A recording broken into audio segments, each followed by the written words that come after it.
রাতের ডিনারে যারা রুটি খেতে পছন্দ করে তাদের জন্য একটা পারফেক্ট সাইড ডিশ হচ্ছে জিরা আলুর রেসিপি। চটপটে মুখরোচক একটা খাবার যা খেলে মুখের স্বাদ অনেকটা বেড়ে যায়। তেমনি এই জিরা আলুর রেসিপিটা তৈরি করাও কিন্তু খুব ইজি, আর সময় কিন্তু খুব কম লাগে, যাকে বলে কিনা পারফেক্ট ব্যাচেলার রেসিপি। প্রথমেই একটা মশলা তৈরি করব। তার জন্য ফ্রাই প্যানের মধ্যে ড্রাই রোস্ট করে নিচ্ছি 1 চামচ জিরে আর 1 চামচ ধনে। তারপর দিয়ে দিচ্ছি 3-4টে আস্ত শুকনো লঙ্কা। যখন মশলাগুলো থেকে ভাজার একটা সুন্দর গন্ধ বেরোবে তখন মশলাগুলোকে নামিয়ে নেব। পরে মিক্সি কিংবা হামান দিস্তায় মশলাগুলোকে হালকা করে ভেঙে নেব, একদম মিহি গুঁড়ো করব না।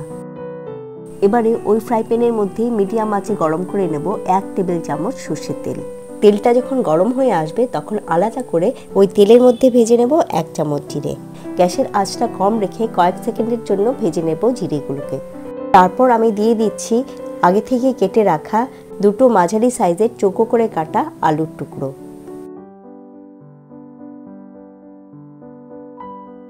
তারপর আলুগুলোর উপর ছড়িয়ে দিচ্ছি লবণ পরিমাণ মতো। এবারে অনেকক্ষণ ধরেই আলুগুলোকে ভেজে নেব যতক্ষণ পর্যন্ত না আলুগুলো নরম হচ্ছে।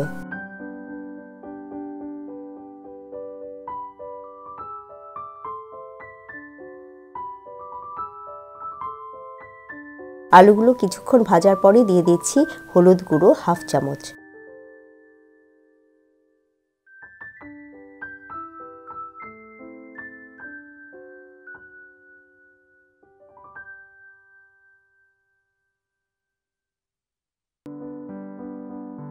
এইভাবে আলুগুলো যতক্ষণ পর্যন্ত না নরম হচ্ছে ততক্ষণ পর্যন্ত আমি ভেজে যাব। আমার এখানে আলুগুলো একটু কড়াতে লেগে গেছিল, আসলে আমি একটা অন্য কাজে গ্যাসের সামনে থেকে সেই সময় চলে গেছিলাম। তাই তোমরা যখন ভাজবে তখন আলুগুলোকে অতটা ভাজার দরকার নেই। আলুগুলো যখন আস্তে আস্তে নরম হতে শুরু করবে, আধ ভাঙ্গা করে রাখা রোস্টেড ভাজা মশলা। এবারে আমি গ্যাসের আঁচটা মাঝারি থেকে কম আঁচে নিয়ে নেব আর আলুর সাথে মশলাটাকে ভালো করে ভেজে নেব। তখন দেখবে আলুগুলোর মধ্যে একটা সুন্দর ভাজা মশলার গন্ধ উঠে এসছে।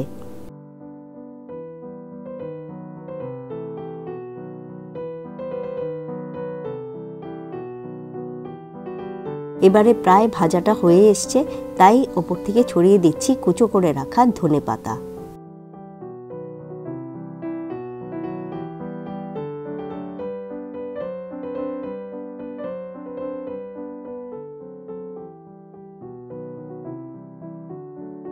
ধনেপাতাগুলোকে আলুর সাথে মিশিয়ে নিয়ে আরও 2 মিনিট আলুটাকে ভেজে নেব। এর ফলে দেখবে আলুর সাথে ভাজা মশলা ধনেপাতা সবকিছু মিশে একটা খুব সুন্দর গন্ধ বেরিয়েছে, আর সেই সঙ্গে অটোমেটিক একটা খাওয়ার ইচ্ছেও জন্মাবে। তাই তৈরি হয়ে গেল জিরা আলুর রেসিপি। তবে এই রেসিপিটা যে শুধু লুচি কিংবা রুটির সাথে খেতেই ভালো লাগবে তা নয়, ভাতের সাথে খেতেও কিন্তু খুব ভালো লাগে। এই জিরে আলু রেসিপিটা যদি ভালো লাগে তাহলে অবশ্যই লাইক, শেয়ার আর সাবস্ক্রাইব করবে, আর কমেন্ট করতে কিন্তু ভুলো না।